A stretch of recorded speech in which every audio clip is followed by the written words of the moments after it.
반갑습니다. 죄송합니다. 아주 맛있는 음식에 편한 잠자리, 내 기도 시간, 배움의 시간 얼마나 감사하고 많은 은혜를 맛보는지 모르겠습니다. 거듭 저희 토이민에서 준비해 주시고 섬겨주신 모든 손길들 감사드립니다. 또 저희 목사님들과 함께 겉들의 모임 나눔하면서 저도 목회의 여정을 걷고 있는 사람으로서 같은 아픔과 기쁨 함께 나눌 때 큰 위로가 되고 또 은총을 맛보기도 했습니다. 저희 잠깐 눈을 감고 숨 한 번 쉬보고 싶은데요. 저희가 숨을 주제로 영상을 좀 이해해보고자 싶었습니다. 숨을 깊이 들여마시고 내쉬면서 창세기 2장 7절에 있었던 말씀처럼 하나님이 내게 주신 숨, 요한복음 20장에 부활하신 그리스도께서 제자들에게 부어주셨던 숨, 지금 저희가 쉬고 있는 숨이라 여겨집니다. 숨을 들여쉬고 내쉬기에 내가 살고 또 우리가 함께 살고 이 하나님의 피조 세계가 저희와 함께 숨을 나누고 있습니다. 뒷산의 나무들이 또 새들이 이 산에 오랫동안 있었던 바위와 바람과 하늘과 우리가 다 함께 숨을 쉬고 있는데 우리의 숨의 거리가 어디까지나 될까?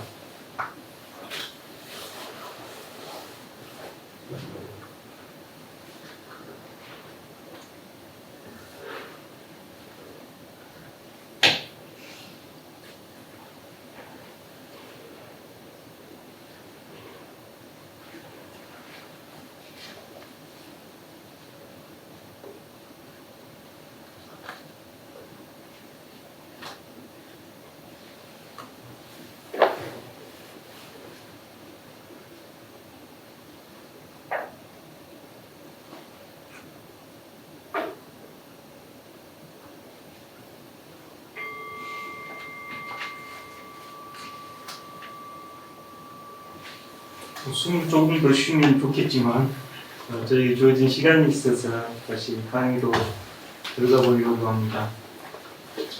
숨을 이렇게 조금 주의를 가지고 숨을 가만히 이렇게 좀 묵상해 보면 참으로 신비롭다 싶은 게 숨이에요. 매일 매 숨을 쉬고 살지만 오늘 주제는 이제 창조 세계와 맺는 관계입니다.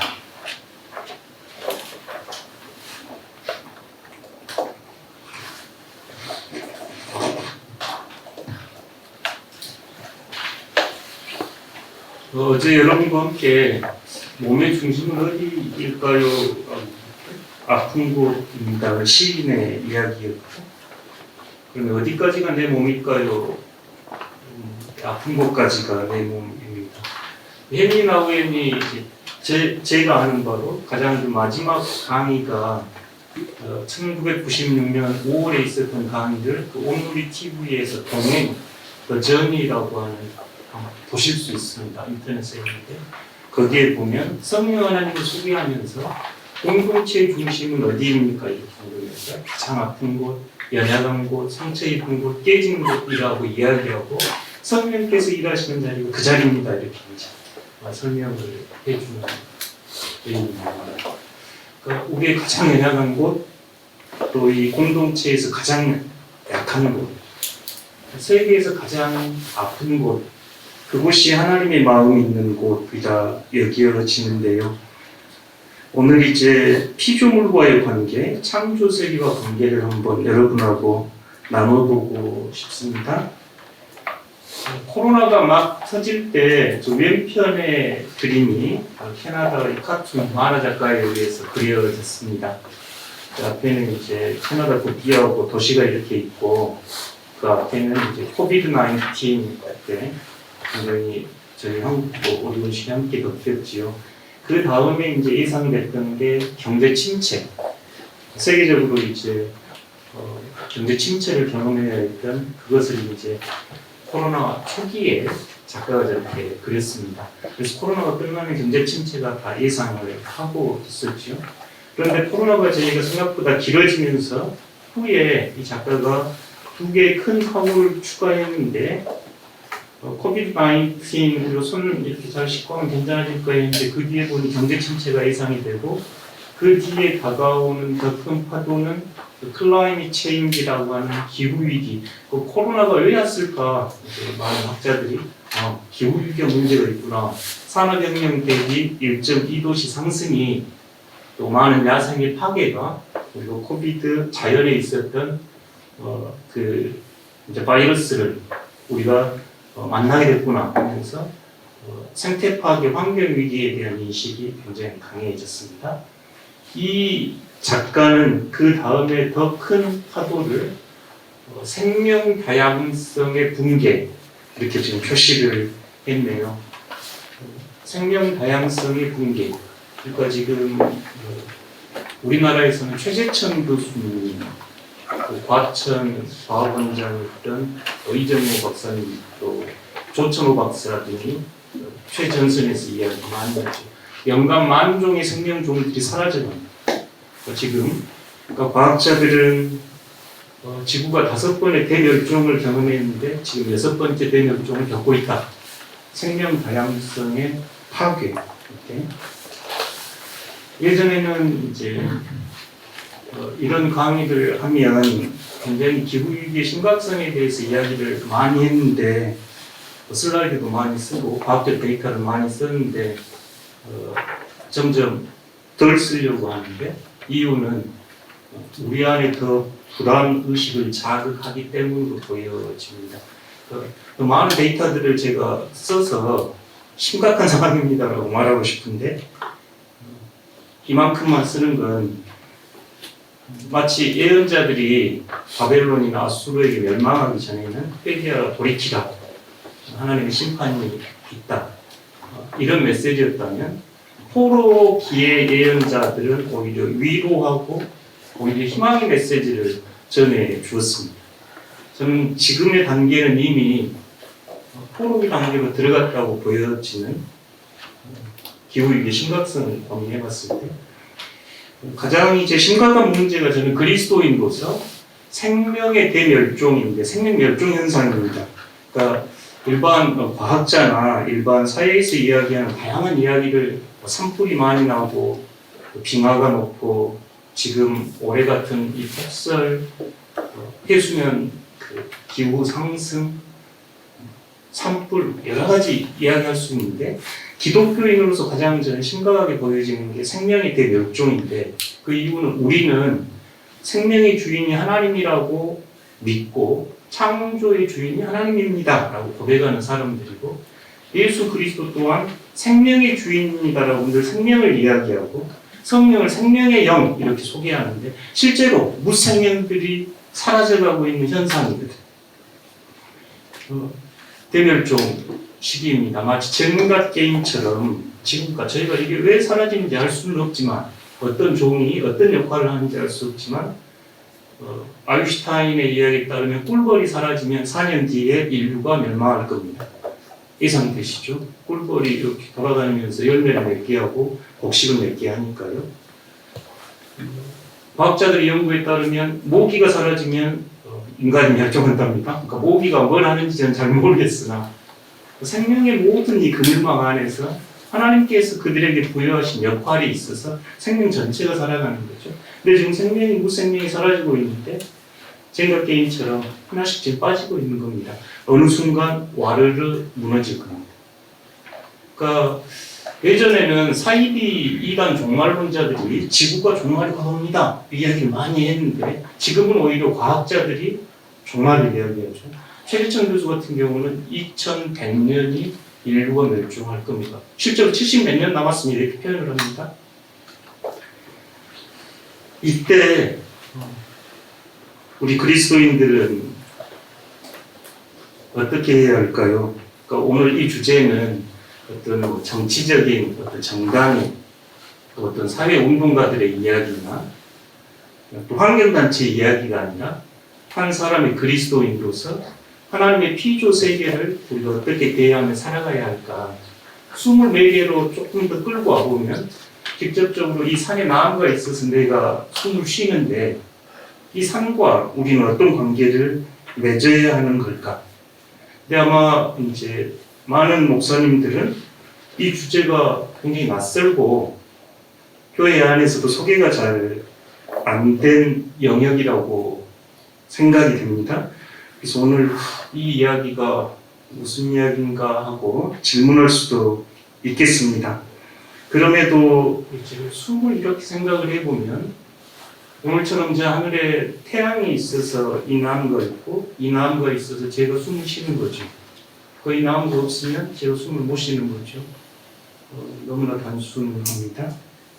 그러니까 저희가 하나님과 맺는 관계 이 안에서 이 피조물과 맺는 관계가 배제될 수가 없고 나와 타자와 관계 안에서 이 피조물과 관계가 배제될 수 없기에 굳이 이렇게 이제 원으로 설명해 보면 점점 커지는 원으로 제가 생각을 해보면 좋겠습니다. 하나님과 관계, 나와 관계, 이웃과 관계, 피조 세계와 관계. 그리스도교 신앙은 이 안에 있다 보여지거든요. 이 파괴의 국면에서 저희는 매우 심각한 변화를 요청받습니다. 실제로 인간이 자연을 대하는 태도를, 피조 세계를 대하는 태도를 지금 이제 가장 설득력 있는, 저희들에게 설득력 있는 태도는 경제적인 눈이죠. 땅이 있으면 땅을 바라볼 때 평당 100만 원, 1000만 원 이게 저희들이 제일 소통하기 쉬운 방식이죠. 그런데 만약 제가 우리 구약 성사학자인 김선준 교수님께 성경에서 땅을 어떻게 바라봅니까? 그러면 그 순위는 굉장히 뒷순위일 겁니다. 창세기 1장에 보면 땅은 하나님 창조의 동역자로 등장을 하거든요. 하나님의 증인으로 등장을 하고 하나님을 찬양하는 찬양대원으로 등장하는 성서 안에서 등장하죠. 그런데 우리들에게 지배적인 시각은 자연을 바라보고 피조세계를 바라볼 때 경제적인 논리라든지 정치적인 논리라든지 이념적인 논리 등으로 바라보죠. 저희 과연 성서적이고 신앙적인 눈으로 좀 바라볼 수 있을까요? 그 성경이 말하는 피조세계와 맺는 관계를 저희가 형성할 수 있을까? 이게 저 관심사입니다. 그리스도교 형성은 하나님과 만물과 사람이 숨으로 맺어지는 코이노니아, 황구이 깨뜨릴 수 없는 친교, 섭임 이렇게 이야기를 해봤습니다. 전체로서 분리될 수 없다는 믿음, 나와 타자가 분리될 수 없는 실제, 나와 만물이 분리될 수 없는 관계. 그런데 우리가 이제 변화의 도상에서 지금 변화를 꿈꾸고 영적 성장을 꿈꾸는데 저희가 더디고 잘 되지 않고 우리의 기본적인 고백은 내 힘으로 되는 게 아니라 성령님께서 은혜를 주셔서 우리가 힘내서 그렇게 살아가게 합니다 하고 성령 하나님에 대한 고백을 하지요. 그러니까 영성은 이제 삼위일체 하나님 중에서 만약 영성을 어떤 힘으로 우리가 이해한다면 성령 하나님이 주시는 힘 이렇게 표현할 수 있겠고 성경 안에서 생명의 숨 이렇게 해보는데 성령께서 이제 하시는 일들 예를 들어 그냥 이해를 위해서 그렇습니다. 저는 기독교 신앙 중에 가장 아름다운 이 신학이 삼위일체라고 늘 생각을 하는데 그만큼 하나님에 대한 다양함을 존중하고 우리들이 체험한 이야기가 신학화된 게 삼위일체라고 여겨지는데 가장 애매하고 가장 모호하고 가장 여백이 많은 분이 성령님이죠. 그림으로 치면 여백과 같고 가정으로 치면 어머니 역할처럼 성부도 분명하게 드러나고 성자도 분명하게 드러나는 데 비해서 성령께서는 오히려 둘 사이의 사랑처럼 친교로 드러나기에 성령님 강의를 우리가 들으면서도 애매함을 계속 가질 수밖에 없는 것 아닌가 싶은데 크게 그냥 성경 안에서 저희가 성령 하나님에 대한 이해를 해볼 때 크게 이제 더 다양하겠습니다만 우리를 거듭나게 하는 하나님의 자녀 삼아 주실 때 예수를 구주로 고백하게 하는 영, 바울이 썼던 표현이죠. 성령 하나님 앞에서 거듭남, 예수님과 니고데모의 대화, 또 요한복음 1장에 예수님을 영접하는 것에 대한 이야기. 우리가 예수 그리스도를 구주로 받아들여서 하나님의 자녀됨이 거듭남, 중생 그러는데 성령 하나님께서 우리를 고백하게 하고 이끌어갑니다. 이렇게 이야기하죠. 그 다음에 이제 성화의 영 그러는데 우리를 끊임없이 예수 그리스도를 닮아가게 하는 영. 그래서 바울은 여러분이 그리스도의 형상에 따라 영광에서 영광에 이를 겁니다 하고 우리를 굉장히 아름답게 묘사해 주죠. 우리가 점점 변해가서 예수 그리스도 닮아가는 성화의 영, 또 성령의 열매를 맺게 하고 성령과 더불어 살면서 우리가 변화돼가는, 우리를 변화시키는 영, 성령 하나님. 능력 이야기는 세 번째 자리에 이 순서 자체가 있다고 여겨지지는 않습니다만 제가 너무 이제 능력 이야기를 너무 강조를 많이 하고 거듭남이나 성화, 콜로니아에 대한 좀 강조가 약한 거 아닌가. 성령 하나님은 조금 더 저희가 통합적으로 이해할 때 능력을 이제 성령 하나님은 능력의 영이시죠. 복음을 전하고 예수님께서 예루살렘에 머무르면서 위로부터 내려오는 그 능력을 기다리라 하셨던 능력의 영. 마지막에 코이노니아, 일치의 영입니다. 아마 교회론 중에 이제 현대 신학을 이렇게 보니까 다시 교회론이 굉장히 강조되는 걸 좀 볼 수 있는데 교회론 중에서도 고린도전서 12장에 나와 있는 one body, many parts. 그러니까 우리는 그리스도의 한 몸이요 여러 지체입니다라는 교회론이 굉장히 강조되는 걸 이렇게 경험합니다. 아마 이유는 저희가 점점 개인주의가 되고 파편화되면서 그리스도의 한 몸 공동체 의식이 점점 약화되면서 그 교회론이 새롭게 강조된다고 보여지는데요. 우리가 사귐도 이제 코이노니아를 사귐으로 이렇게 번역할 때도 요한 1서에서는 아버지와 아들의 사귐 속에 우리가 참여하는 거죠. 코이노니아입니다. 매번 축도할 때 코이노니아 오브 더 홀리 스피릿, 커뮤니언 오브 더 홀리 스피릿이 여러분에게 있기를 바랍니다. 이렇게 이야기합니다. 그래서 이제 목회점 현장에서 씨름하면서 또 성도들의 변화를 갈망하면서 내 자신의 성장을 위해서 저희가 이제 성령 하나님을 의지할 수밖에 없고 성령 하나님의 은혜 속에 저희가 기도를 하고 영적 여정을 걷게 됩니다. 그래서 매번 기도를 초대할 때 가만히 이렇게 들어보면 저희 호이메네스 안내서에서도 성령 하나님의 도움을 청하며 기도하는 이렇게 나와 있죠. 그리고 실제로 나와 타자, 나와 피조 세계, 나와 하나님, 그리고 나와 나 자신의 이 변화를 위해서 어떤 과정들이 있을까 하고 제 스스로 정리해 본 것은 이 세 가지입니다. 방법론이라 이제 더 다른 의견은 있을 수 있겠는데 이제 제가 그냥 경험해보고 또 글로 써보고 한 것. 첫 번째는 인식의 전환인데요. 어제 우리가 융 이야기 잠깐 하면서 의식의 세계와 무의식의 세계를 이렇게 나누고 할 때 인식의 전환은 실제로 필요하고 많은 교회에서 대부분이 여기 인식의 전환. 그리고 또 영성훈련의 실제적인 목표가 뭘까 그럴 때도 이 인식의 전환이 있는데 하나님에 대한 관, 세상에 대한 관, 자신에 대한 관이 바뀔 때 영성훈련의 효과가 있다 이런 표현을 쓰기도 하거든요. 그런데 이 인식의 전환, 그러니까 어떤 사고 지성적 단계에서 머무르지 않고 영성훈련이 필요한데 헨리나우에는 영성훈련의 정의를 머리로 하는 진리를 가슴으로 내리는 것 이렇게 이야기하거든요. 그러니까 삶이 이제 변화되고 우리가 현장에서 응답할 수 있도록 훈련이 필요한데 제가 교회 안에서 이 훈련 다양한 방식으로 하고 있는데 그 훈련의 대부분이 이 지성을 움직이는 훈련이 아닌가. 저 영성 훈련은 오히려 이 포이메네스처럼 하나님과 깊은 사귐 속에서 그리스도를 닮아가고 우리의 어떤 내면 깊은 곳의 상처와 어떤 무의식의 세계가 정화될 수 있는 훈련, 침묵과 또 렉시오 디비나나 복음 관상 이런 훈련들이 저희에게 조금 더 필요해 보이고 저기서 말하는 훈련은 그런 훈련입니다. 세 번째는 헌신인데, 제가 이제 영성을 그러면 하나님과 나와 타자와 만물과 순으로 맺는 코이노니아, 이것이 드러나는 열매는 뭐예요? 이렇게 묻는다면 헌신으로 보여집니다. 나와 당신이 나뉠 수 없으니 당신의 아픔이 내 아픔이 되는 거죠. 그때 내가 당신을 위해서 내일처럼 이렇게 하는 거죠. 이 세 개가 그래서 스파이럴처럼 필요해 보입니다.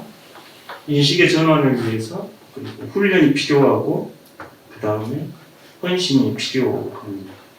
저희가 그리스도인들에게 가장 중요한 인식 전환은 단연코 성경 말씀이죠.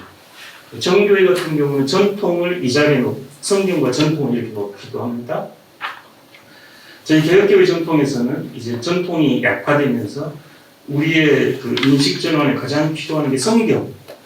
그렇죠? 그래서 성서학자들의 영향이 매우 중요하고 성경 연구에 대한 우리의 갈망들이 늘 큰 이유는 성경 말씀을 보다 잘 이해하고 잘 실천할 수 있다는, 보다 주님 닮아가는 거 아닌가 이런 생각들 때문인데, 지금까지는 우리가 계속 사람의 어떤 이익을 중심으로 해서 인간 중심적인 태도로 성경을 읽어왔는데, 하나님이 정말 사람만을 위한 하나님인가, 세상은 우리가 그냥 막 쓰고 버리는 것인가, 이런 이야기를 성경 안에서 뭐라고 하는지 조금 봐보고 싶습니다.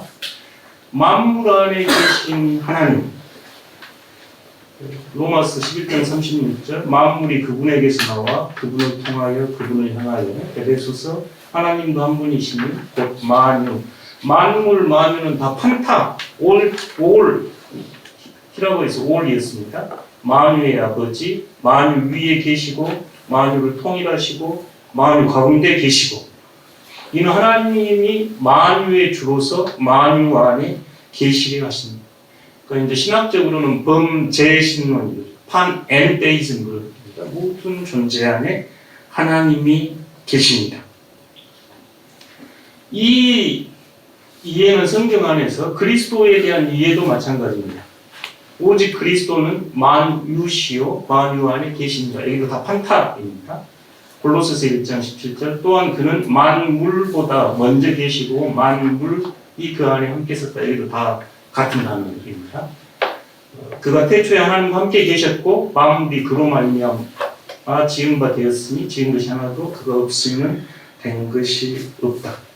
그러니까 우리가 그리스도를 이해할 때도 이제 요한의 그리스도는 태초부터 시작된, 그래서 창조의 그리스도, 또 구원의 그리스도, 여기 17절은 골로새서 만물을 유지하시는 유지주 그리스도 이렇게 이야기합니다. 이렇게 보았을 때 바울은 창조된 세상이 하나님의 보이지 않는 본성, 그분의 영원한 힘과 신성을 조물을 통하여 알아보고 깨달을 수 있게 되었습니다. 그 뒤에 나오는 이야기가, 그러니 여러분 죄를 변명하지 마십시오 이렇게 이야기하는 겁니다.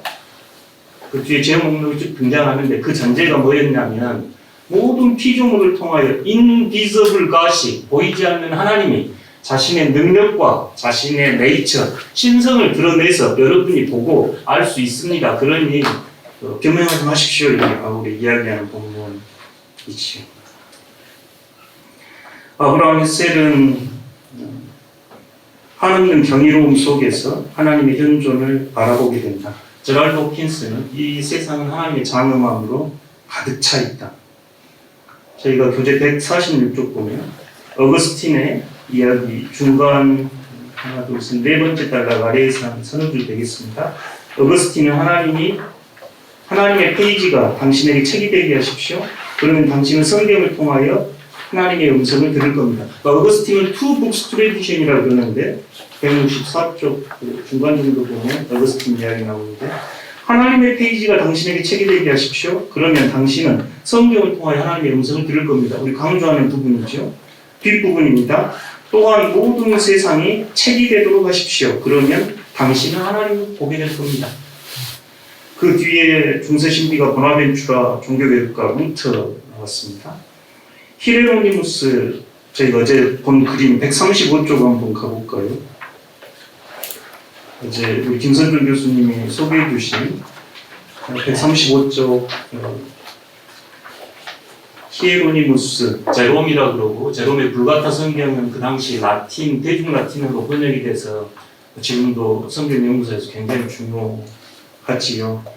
제롬이 등장하면 이 그림이 제롬이다 알 수 있는 걸 우리 구약학자인 김선정 교수는 표주박을 보고 아시는데, 저는 그 앞에 사자를 보고 제롬이다 이럽니다. 이유는 제롬이 머물렀던 수도원에 사자가 한 마리가 와서 어르렁어르렁 거립니다. 다른 수도사들이 다 무서워서 도망가는데 제롬이 가서 보았더니 사자 발에 가시가 박혀 있습니다. 그래서 그 가시를 뽑아줍니다. 그러고 이 사자는 계속 제롬 곁에 머물면서 강아지처럼 이렇게 있는 겁니다.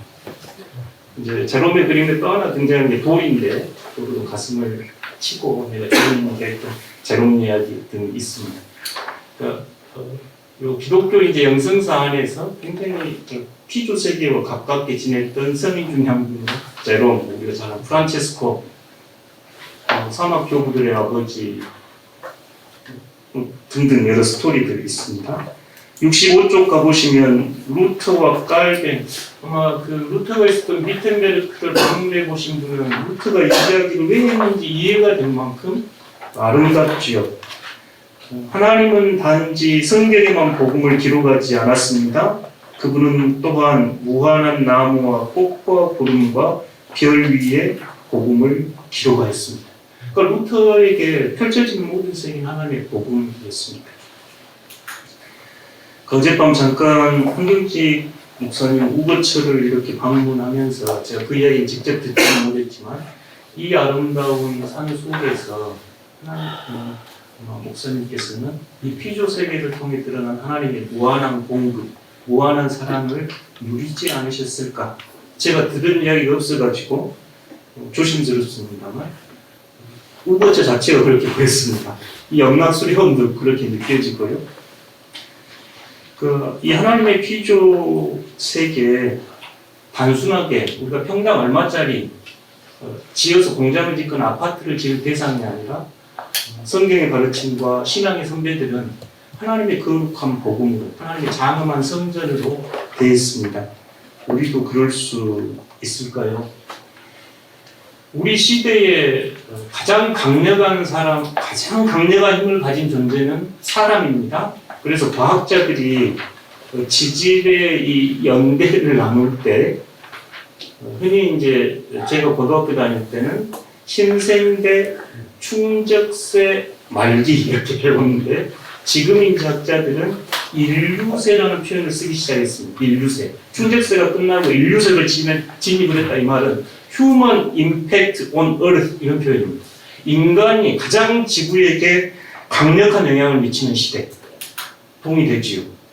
우리들은 어떤 동물이나 어떤 존재들을 살릴지 죽일지 결정할 수 있는 힘이 있습니다.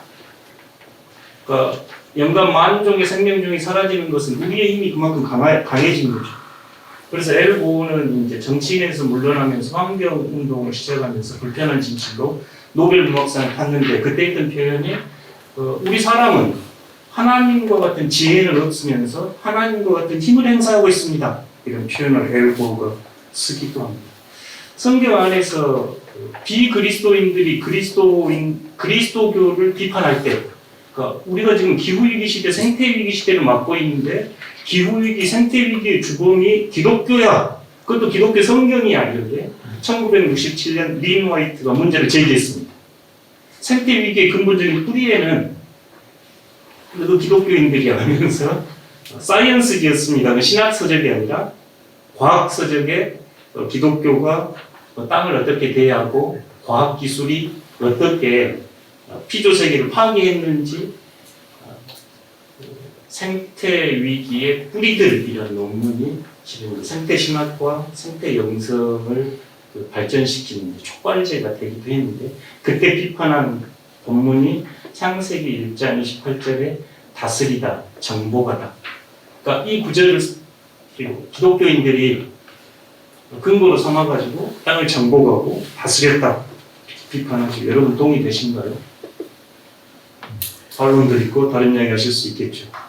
그래서 이제 성사학자들은 여기에 쓰였던 까바시나 라다의 어원들 그리고 용례들 이렇게 다시 분석하면서 이 단어는 그렇게 무참하게 짓밟고 깨뜨리고 파괴라는 뜻은 아니다. 오히려 이제 더글라스 홀 같은 학자들은 청지기적 돌봄의 단어들이다. 그러니까 라다 이런 단어들도 재해석하면서 알렌 데이비스 같은 신학자는 이 지배하다 이런 뜻은 목자가 양을 돌보고 다스리고 그러니까 실제로 저 어원들은 굉장히 군사적이고 또 제압적이고 다스리고 이런 의미를 가지고 있음에도 성경의 용례들을 이렇게 찾아보면 오히려 돌보고 보살피다는 단어들이 있다고 재해석하면서 청지기론을 가지고 나왔습니다. 그런데 창세기가 저희가 1장만 이렇게 쭉 봐도 저 인간에게 하나님께서 하나님이 이 창조 세계를 대하고 맺으셨던 첫 방법은 보시니 보시기에 좋았더라 했죠. 하나님이 바라보시니 보시기에 좋았습니다. 마지막에는 신이 보시기 좋았다 그랬는데 인간에게 신이 보시기 좋았던 그 세상을 막 깨뜨려라 이러지는 않았겠죠. 오히려 목자가 양을 돌보듯이 잘 보살핌. 월트 브루그만 같은 경우는 예수 그리스도의 시선으로 피조 세계와 맺는 관계를 다시 봐야 합니다. 그러니까 예수 그리스도의 통치, 그 통치가 짓밟고 깨부시고 그런 뜻은 아니지 않느냐고 이 본문을 해석하지요. 또 이 본문을 이제 새롭게 할 때, 새롭게 이해할 때 창세기 9장을 거론하는데 창세기 9장의 이제 노아 언약은 8절에서 17절 보시면 하나님과 노아와 노아의 후손과 모든 피조물이 맺는 언약, 그래서 우주적 언약 이렇게 이야기하죠. 하나님과 노아의 후손과 사람과 모든 피조물이 맺은 언약. 2장은 조금 더 아름답게 묘사되어 있습니다. 2장 15절에 여호와 하나님이 그 사람을 이끌어 에덴 동산에 두어 그것을 경작하며 지키게 하고, 이 경작하다, 그러니까 일하고 이런 뜻인데 제사장 문헌으로 들어가면 이제 예배 때 이렇게 예배하고 봉사하고 섬기고 이런 뜻입니다. 그리고 지키게 하고 돌보고 지키고, 영어로도 그냥 돌보다 이런 번역들을 쓰지요. 그러니까 창세기 2장에는 이제 저에게 하나님께서 주신 첫 사명이 에덴의 정원사. 저 정원사, 순천은 도시가 아닙니다. 정원입니다. 이게 캐치프레이즈고, 순천은 대한민국 생태 중심 도시가 도시의 캐치프레이즈입니다. 굉장히 훌륭한데요. 정원사, 요한복음 20장에 보면 이 정원의 이미지를 계속 끌고 가는데, 농부하고 정원사하고 어원이 같습니다. 아버지가 농부다 그럴 때 아버지가 정원사다 똑같은 단어로 번역되는 거고, 조지, 영어로 조지의 어원입니다. 땅을 돌보고 이렇게 가꾸는 사람들. 주님께서 동산으로 가셨고, 그 동산이 영어는 단순하게 가든입니다. 우리가 동산 그러니까 오늘 겟세마네 동산 다 가든이죠. 정원입니다. 정원으로 가셨고 정원에서 숨지셨고 정원에서 묻히십니다. 그러니까 요한은 그 정원의 이미지를 계속 가지고 있는데, 그래서 부활하신 그리스도를 막달라 마리아가 볼 때 당신 정원사 아닙니까 이렇게. 그러니까 이제 성사학자들은 이게 의도된 실수일까, 왜 정원사라는 표현을 했을까, 그때 이제 동의할 수 있는 것은 요한의 신학에서 부활하신 그리스도는 세상을 새롭게 창조하신 정원사입니다. 그래서 저는 우리 시대의 사람에 대한 이해를 정원사로 좀 이해하면 좋겠다. 그러니까 그리스도인이 어떤 사람입니까? 하나님 피조 세계를 돌보는 정원사입니다. 사실은 이 분야는 이야기할 게 너무 많아가지고 제가 짧은 시간에 전달하기가 쉽지는 않습니다만, 저희가 어떻게 변화될 수 있을까? 화자를 대하는 태도, 피조 세계를 대하는 태도 어떻게 변화될 수 있을까 할 때, 내 힘과 능력으로 안 되고 성령께서 도와주셔야 합니다. 그러면 성령께서는 어떤 일을 하실까? 우리를 거듭나게 하고 우리를 변화시켜가고 우리를 하나로 이끌어 주십니다. 그 성령님께서 우리를 도와주면 우리가 가능한가 아닌가 고백하면서 지금 진행해 봅니다. 인식의 전환에 있어서 성경을 새롭게 보면 좋겠습니다. 그때 성경 안에서 하나님이 어떤 분인지, 사람이 어떤 존재인지, 피조물이 어떤 피조물인지 제가 조금 관심을 갖는다면 지금의 태도가 바뀌지 않을까. 그래서 이제 개혁에 제가 우리 김선영 교수님께서 학교를 그만두신다는 소리를 듣고 가슴이 너무 아팠어요. 그래서 제가 전화를 드렸어요. 교수님 학교 계시었으면 좋겠습니다. 아주 저로서는 너무너무 좋은 구약 같으시고 개혁의 시대 성사학자들이 새롭게 성서를 읽어주셔야 됩니다. 그래야 저희들이 언어는 해체하고 새로 형성하는 능력을 가지고 있기 때문에 그렇습니다. 그런 안타까움도 좀 있었고, 어쨌든 성경을 새롭게 보기 위해서 우리가 끊임없이 노력을 해야 하고, 특별히 이 기후위기 시대에는 사람 중심이 아니라 하나님과 사람과 피조물 전체를 아우를 수 있는 조금 더 큰 시각으로 성경을 볼 수 있도록 실은 어려운, 지난한 노력을 좀 해야 한다고 보여집니다. 이제 두 번째가 훈련인데요. 훈련 말씀드렸듯이 이제 머리로 하는 지식을 가슴으로 내리는 건데 저희에게는 훌륭한 교관이 계시죠. 사도 바울의 표현처럼 예수 그리스도입니다. 이 구절들 좋아하는데요. 다시 살아나신 예수 그리스도를 기억하라. 믿음의 도리의 사도이신 대제사장이신 예수를 깊이 생각하라. 또 믿음의 주요 온전하게 하신 예수를 바라보자. 저희가 좀 그럴 수 있을까? 저희가 두 번째 시간에 우리 안에 여러 가지 우리를 작동하는 힘들이 있는데 우리 안에 수치심 가득한 탕자도 있고 가늠하다 잡힌 여인도 있고 우리 안에 바리새인도 있고 서기관도 있고 우리 안에 무기력하게 바라보는 구경꾼도 있고 그럼에도 예수가 우리 안에 계시니 예수를 깊이 생각하고 예수를 깊이 바라보고 예수를 따라가서 정말 followers of Christ, 그리스도를 따르는 사람. 그래서 그리스도가 내 힘의 근원입니다. 실제 그럴 수 있을까? 이를 위해서 사실 명성훈련을 저희가 이렇게 하고 있다고 보여집니다. 예수님을 저희가 이제 늘 영적인 관계나 어떤 목회적인 관계로 보았는데 예수님은 창조 세계를 어떻게 바라보셨을까요? 예수님은 자연과 어떤 관계를 바라보셨을까요? 예수님의 눈에 보이는 창조 세계는 어떤 곳일까요?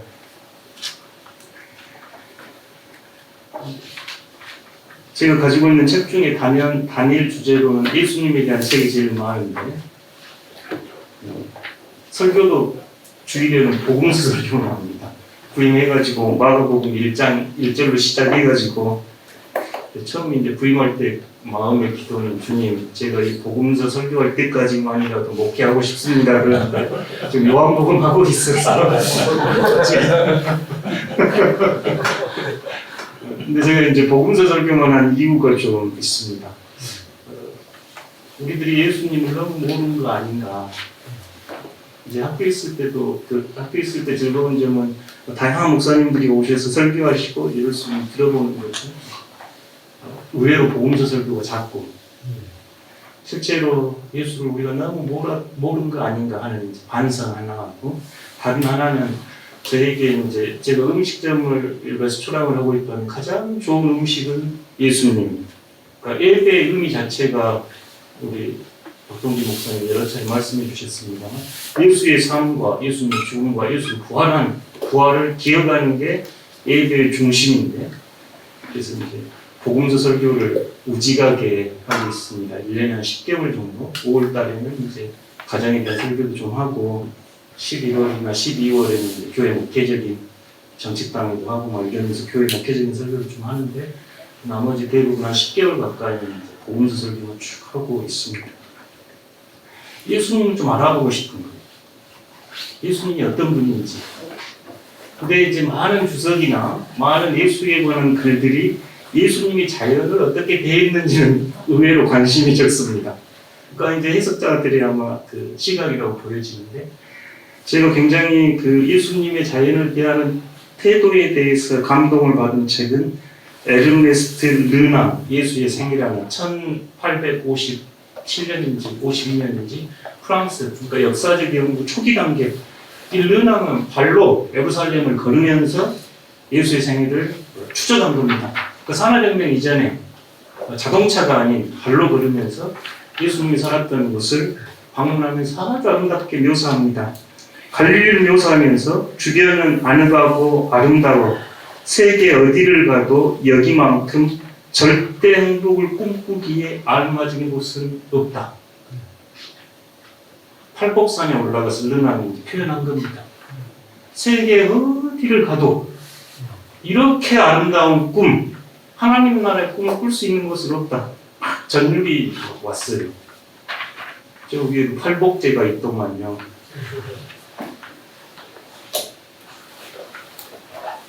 웃음을 머금은 듯 하면서도 웅대한 이 자연이 예수가 배운 것 전부였다. 한없는 하나님의 사랑과 은총, 예수가 배운 것 전부라고 더 많은 커트할 수 있습니다만 르나는 이렇게 아름답게 묘사했습니다. 그 성지 여행사들이 많이 쓴 표현이 제롬의 그 표현, 성지는 5번째 복음입니다. 이 표현 많이 쓰거든요. 여행사들이 많이 쓰는데 성지는 5번째 복음입니다. 예수님이 돌아보셨을 그 갈릴리, 그 나사렛, 또 가버나움 이런 생각을 해보면 예수의 꿈이 르나의 그래서 이렇게 행복하게 펼쳐지고 저는 르나의 이 시선이 너무너무 좋았습니다. 예수님의 가르침 안에도 자연이 굉장히 많이 등장하죠. 공중의 새를 보라, 백합화가 어떻게 자라는지 생각해 보라. 예수님이 보셨으니까 보라 하셨겠죠. 예수님이 안 보고 보라 하실 수는 없었을 거 아닌가요? 그 예수님께서는 자연을 깊이 보셨고 저 하나하나 돌보시고 보살펴 주신 그 하나님이 바로 여러분의 하나님입니다. 이렇게 이야기하고 싶으셨습니다. 하나님 나라 비유들 보아도 우리 일상에 있는 씨 뿌리는 비유라든지 땅의 비유라든지 겨자씨 비유라든지 하나님 나라의 비유 대부분이 이 우리 일상 안에서 가져온 자연의 이야기입니다. 굉장히 촌놈이어가지고 큰 은혜라고 여기는데 부교육자들하고 이렇게 들어가면서 저것이 볼인지 밀인지 아냐 이렇게 물어보면 구별을 못해요. 밀하고 볼이라고 촌에서 안 사는 사람들. 그러면 그 복음서에서 이렇게 밀을 까고 이러면이 무슨 상상을 하는지 저는 궁금한 거예요. 뭘 이제 네 그렇습니다. 근데 촌놈이라는 거지. 그러니까 무슨 이야기 하고 싶냐면 우리가 이 모든 것들 다 사라지게만 한 후에 성경을 읽으면서 예수님의 가르침을 알아차릴 수 있을까? 저 새를 보라 그랬는데 그 새를 다 죽이고 난 뒤에 새가 뭐지 하면 우리가 종이로 접어가지고 이렇게 이야기해야 할까요? 실제로 예수님께 이 피조 세계는 하나님을 드러내는 교과서였고 우리에게 하나님 나라 진리도 이 피조 세계를 통해서 들려주셨습니다. 우리가 믿는 그리스도는 하나님과 사람과 피조물을 화해시키는 분, 있는 분, 친밀하게 하시는 분이 부활하신 그리스도에 대한 고백이고 이게 깨진 걸 죄라고 고백했지요. 골로새서 같은 경우가 대표적인 여기서 피조물이나 만물은 다 같은 뜻인데 그리스도와 피조물의 관계를 잘 드러냈습니다. 그래서 우리는 이런 그리스도를 만물의 그리스도, 창조의 그리스도, 우주의 그리스도, 부활의 그리스도, 평화의 그리스도, 골로새서에 나와 있는 우주적 그리스도. 이제 코이노니아 쪽 이야기를 좀 해보고 싶은데 인식에 정한 영성훈련, 영성훈련은 저희가 지금 예수님 이야기를 계속했습니다. 예수님 깊이 생각하고 깊이 바라보고 기억하고 그래서 예수님의 피조물과 어떤 관계를 맺으셨을까? 예수님은 하늘의 색을 어떻게 보셨을까? 예수님은 이 땅을 걸으면서 복음서를 제가 어느 글에 연재를 하면서 복음서는 일일이 제가 이렇게 다 자연이 등장하고 예수님의 피조물의 관계들이 등장하고 일일이 이렇게 표시해가면서 읽어보았는데요. 마가복음의 예수님은 흔히 길 위에 예수님 이렇게 표현하죠. 예수님 계속 걷고 이동을 하십니다. 장소가 계속 바뀌고 시간이 계속 바뀌는데 그러니까 예수님이 길 위를 계속 걷고 있는 모습 생각해보면 계속 자연과 만나는 거죠. 씨 뿌린 농부들 보았을 거고, 우리가 가장 아름답다고 하는 복음이 산상수훈인데 그 교실 안에서 가르쳤던 복음이 아니라 산 위에서 가르쳤던 복음입니다. 성대를 봐서는 직선 안에는 하나님이 안 계신다 이렇게 표현합니다. 가우디의 영향을 받았습니다. 저희도 너무 복음을 갇혀 있는 곳에서 배우고 이해하는 거 아닌가. 가장 아름다운 이제 비전이 오병이어 비전이라고 그러는데 하나님 나라 식탁 공동체에서 너와 나 차별 없이 모두 함께 누리는 그 풍성함이라고 이야기하는데 하나님 나라 미리 맛본 이야기할 때 들녘에서 펼쳐졌죠.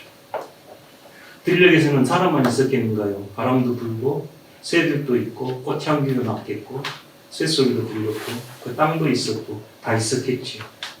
근데 우리들이 너무 그걸 배제하고 단절하고 성경을 읽고 신앙생활한 거 아닌가 싶습니다. 마지막에 헌신인데요. 나와 만물이 분리될 수 없다. 이 자리에 헌신이 있습니다. 이 헌신은 자기 희생인데요.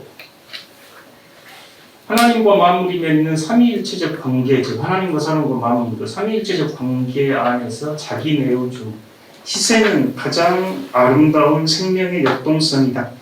오늘 저희가 십자가를 묵상하는데 예수님의 십자가 영신수련의 구조 안에서 정화, 조명, 일치가 전통적인 영성의 프레임인데 조명을 예수 그리스도로 이제 자신을 보기 시작하는 공생애 때 이제 예수 그리스도에 비추어 자신을 보기 시작할 때를 조명 이렇게 이야기하고 십자가와 부활은 일치의 여정입니다. 아침에 이렇게 우리 목사님이 읽어주실 때 함께 가자. 함께. 십자가와 부활은 그리스도께서 나와 너가 다른 사람이 아니라 너를 위해서 너가 나이기에 내가 죽어주는 겁니다. 그래서 우리 십자가에서 달리신 그리스도를 보고 내가 그 자리에서 죽었다고 고백하는 거죠. 그럴 때 내가 그리스도와 하나가 돼서 이제 그리스도의 길을 따를 수 있게 됩니다. 그러니까 생명 현상에서 가장 아름다운 건 희생입니다. 제가 아침에 밥을 먹었는데 실은 이 밥도 타자가 지금 나한테 제공해주는 거죠. 그거 먹고 우리 살아가거든요. 이 생명 현상의 가장 아름다운 건 우리가 일상에서 경험하는 건 어버이의 사랑입니다. 조건 없이 아낌없이 내어주지요. 그 어버이의 사랑이 있기에 내가 삽니다. 생명에서 그러니까 우리 삶에서 가장 아름다운 존재는 예수 그리스도의 십자가를 우리가 발견할 때 십자가에서 자기를 조건 없이 내어주는 그 자기 희생. 그리스도와 내가 하나가 돼서 그리스도를 따를 수 있을까요? 십자가와 부활 묵상하는 우리를 그 자리로 초대합니다. 음식도 우리를 위해 자기를 내어주었고 이 산도 우리가 이곳에 있을 수 있도록 자신을 허락해 주었고 많은 피조 세계는 우리를 위해 자신을 내어놓는데 어찌 우리 사람은 자기만 위해서 살겠다고 무피조 세계를 파괴하고 있을까요? 그리스도의 영성의 핵심이 희생이 있다고 보여지는데 예수 그리스도의 십자가를 따르기 때문입니다. 그 희생이 가능한 것은 나와 너가, 나와 전체가 분리될 수 없는 한 몸이기 때문에 그렇습니다. 그 자리에 희생이 있죠.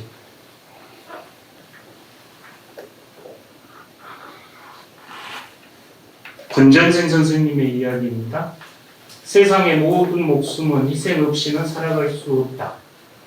어머니와 아버지는 자식을 위해 온몸을 희생하고 그 자식은 또 그 자식을 위해 희생하기 때문에 인간의 역사가 이어져 왔다. 어머니 아버지의 희생만이 아니라 우리가 먹고 있는 모든 먹을거리는 자연에서 얻는다.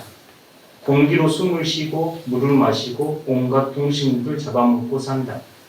결국 우리 몸 속에는 온갖 것들이 다 들어와서 살이 되고 피가 되어 움직인다.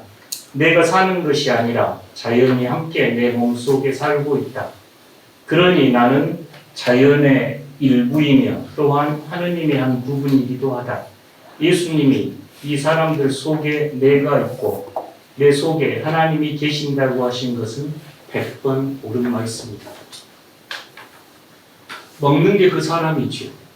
그래서 우리가 성만찬이 중요한 건 예수 그리스도를 먹고 내가 예수 그리스도가 되는 것, 성만찬의 초대 아닌가요? 먹는 게 그 사람입니다. 내가 어떤 존재인지 보려면 그 사람이 먹는 것 보면 알 수 있지요. 우리가 먹는 것 안에는 하나님께서 베풀어 주신 우주에 모두 피조물들이 담겨 있고, 최소한 우리가 이것을 기억하고 먹을 때 웬델 벨이라고 하는 미국의 작가는 성례전이 됩니다. 그러니까 성찬식에서만 성례전이 아니라 밥을 먹을 때 이 밥이 모든 희생이 담겨 있다고 여기고 먹는다면 이 밥 먹는 것이 성례전이 되고, 그걸 모르고 내 욕심으로 먹는다면 신성모독이라고 이야기를 합니다. 하나님에게 모독입니다. 이제 영성 강의가 마지막이고 또 훈련도 이제 십자가 부활 막바지로 치닫고 있는데요. 예수 그리스도께서 우리를 위해 십자가를 지셨다는 그 이야기 안에서 그리스도와 내가 하나임을 저희가 배워간다면 이제 그리스도를 따르며 우리의 응답 또한 희생이 될 겁니다. 테레사가 쓴 기도문인데요. 지금 그리스도께서는 지상에 당신의 몸이 없으시다. 너의 몸, 너의 손, 너의 발 외에는 그리스도는 세상을 연민으로 보기 위해서 너의 눈이 필요하시다. 선행을 하러 다니기 위해서는 너의 발이 필요하시다. 사람을 축복하기 위해서는 너의 손이 필요하시다. 이제 저희가 여기까지 거리가 멀기에 이렇게 훈련을 하고 주님을 좀 닮아가고자 성령 하나님의 도움을 청합니다. 오늘 마지막 이제 강의인데요. 1912년 4월 15일 타이타닉호가 지금까지 해상 재난 사고로 제일 큰 사고, 약 1,500명 이상이 사망한 사고. 레오나르도 디카프리오 너무 아름다운 영화 기억하시겠지만 캐나다 북동부 뉴플랜드라고 하는 섬 앞에서 이루어졌던 일입니다. 그래서 이거 100주년 때 제가 캐나다에 있어서 타이타닉에 대한 이야기들을 더 많이 하는 걸 들었는데요. 타이타닉이 전방에 빙하가 있다고 지금 계속 경고를 받습니다. 최소한 6번 받았습니다. 전방에 빙하가 있으니 굴려야 합니다. 타이타닉 그 이름처럼 이 배의 선장과 선원들은 믿었습니다. 이 배는 절대 침몰하지 않을 불침선, 침몰하지 않을 배야. 마지막 경고, 전방에 지금 빙하가 다른 배들이 무전을 친 겁니다. 전방에 빙하가 있으니 항로를 돌려야 합니다. 끝까지 돌리지 않아서 빙하에 충돌했습니다. 여러분께서 이 배 선장이면 배를 돌리셨겠는가요? 아니면 배를 급하게 돌리는 건 많은 저항과 무리가 따르겠죠. 밥상이 엎어질 수도 있고 또 저희들이 하고 있는 불편함을 감수해야 하고, 그 타이타닉 영화에도 보면 계속 연주를 하죠. 연주가 끊어질 수도 있습니다. 여러분이 이 타이타닉 배의 선장이라면 어떻게 하시겠는가요? 그 아름다운 연주를 계속하기 위해서, 아니면 식당에서 밥을 더 맛있게 먹기 위해서 전방에 밀려오는 빙하를 무시하겠는가요? 아니면 살리기 위해서 항로를 바꾸시겠는가요? 지금 기후위기에 대한 경고는 끊임없이 우리에게 들려옵니다. 여러분 어떻게 하시기 원하신가요? 그리스도인으로 어떻게 응답하시기 원하신가요? 알버트 슈바이처 박사의 이야기입니다. 생명에 대한 경외감을 가지고 있는 사람은 단순히 기도만을 하지 않습니다. 그는 생명을 지키기 위한 전투에 자신을 투신합니다. 다른 이유 때문이 아니라 바로 자기 자신도 주변 생명들의 연장선상에 있는 똑같은 생명이기 때문이죠. 설명이 안 해도 될 것 같습니다. 제가 속해 있는 교단은 이제 2022년에 기후위기 대응 지침 신앙문서를 발표를 했고, 2024년 총회가 끝난 뒤에 생명문명 생명목회 순례 10년, 그러니까 우리 총회는 요게 앞으로 10년간 가장 목회적 주안점입니다고 저희 교단의 이야기입니다. 6가지 테마를 정했습니다. 첫 번째가 기후위기, 생명의 숨, 인간 중심에서 생명 중심으로, 목회는 생명 목회로 창조세계 보존운동을 위해서 저희가 함께 합시다. 도시와 지역 소멸, 그 다음에 전쟁과 폭력, 이주민과 난민, 디지털 세대, 고령화와 저출산, 1인 가구 등 문제 6개 문제를 우리 교회는 함께 응답해야 하는 주제로 이렇게 선정하고 응답을 의결한 내용들입니다. 10년까지도 큰 아젠다를 세웠는데 1번이 기후위기 시대를 우리 시대의 가장 중요한 징표로 본 겁니다. 이제 마무리하려고 합니다. 기독교 영성을 24개로 이야기하면서 하나님과 나, 그리고 나와 타자, 그리고 나와 창조 세계가 맺을 수 없는, 끊을 수 없는 숨으로 맺어진 코이노니아, 한국이 깨뜨릴 수 없는 관계라고 여길 때 그 안에 우리의 고통과 타자의 고통과 희생은 나의 고통과 희생으로 응답할 수 있을 것이고 피조물의 신음소리에 우리가 절제와 돌봄으로 응답할 수 있겠습니다. 시간이 한 5분 지연돼서 되새김 질문으로 가보려고 합니다. 기후위기 시대를 살아가면서 하나님과 사람과 피조 세계가 맺는 관계를 묵상해 보았습니다. 당신에게 하나님의 책으로서 창조 세계는 어떤 의미가 있는지, 여러분의 목회에서 창조 세계는 어떤 위치를 차지하고 있는지 묵상해 봅시다. 영성을 4가지 관계, 하나님 자기 이후 창조 세계로 설명해 보았습니다. 영성을 4가지 관계로 이해할 때 여러분의 목회와 사역은 어떤 변화를 불러일으키는지 묵상하며 기도해 봅니다. 고맙습니다.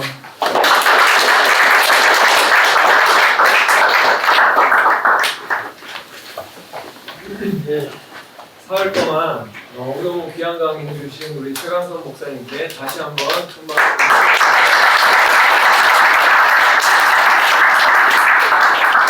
감사합니다. 강의에 집중하다가 광고를 우건처 어저께 그 못